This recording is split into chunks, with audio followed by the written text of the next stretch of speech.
Ինչ մանիպուլացիա է թաքնված աշխատանքի եւ սոցիալական հարցերի նախարար Արսեն Թորոսյանի հայտարարության հիմքում, երբ նա պնդում է, թե իրենք ստեղծել են 300,000 նոր աշխատատեղ 8 տարում։ 300,000 աշխատատեղ մենք արդեն ստեղծել ենք։ Մեր ձևով շարժման անդամ տնտեսագետ Աշոտ Մարկոսյանը հետաքրքիր փաստեր է բացահայտել, թե ինչու են հիմա ԿՊԱ-ական իշխանությունները խոսում հենց այդ թվի մասին։ Ներկայիս կառավարության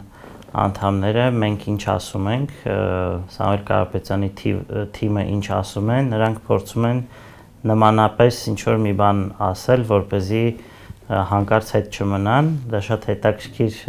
մրցույթի նման է դարձել իրենց մոտ, փորձում են նմանակել մեզ, մենք ասացինք ստեղծելու ենք 300,000 նոր աշխատատեղեր, իրենք ասում են մենք ստեղծել ենք մոտավորապես 300,000 աշխատատեղ։ Տնտեսագետի խոսքով 2018-ի վերջում գործազուրկների թիվը մոտավոր 225,000 է եղել։ 2024-ի վերջում պաշտոնապես ունենք շուրջ 187,000-ը։ Աշոտ Մարկոսյանի փոխանցմամբ ներկայացված թվերից պարզը մեկ բան. տեղի է ունեցել մոտավորապես 40,000-ի նվազում եւ դա եղել է հիմնականում ստվերի հաշվին։ Եթե մենք բացենք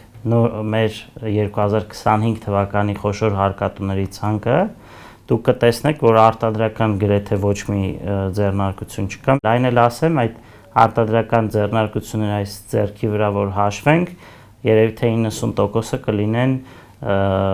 տաշիր ընկերությունների խմբի կողմից ստեղծված գործարանները։ Մարկոսյանը նշել է, նրանք ուղղակի նստած են իրենց աշխատասենյակներում, մարդկանց հետ չեն շփվում ու չգիտեն իրական պատկերը։ Ապրում են իրենց աշխարհում եւ թվերով մանիպուլացնում են մարդկանց։ Համոզված եմ, եթե դուք ձեր շրջակայքում էլ նայեք,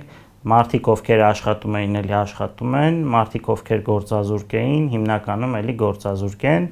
եւ մարդիկ, որոնք որ գնում էին արտագնա աշխատանքի, էլի գնում են արտագնա աշխատանքի։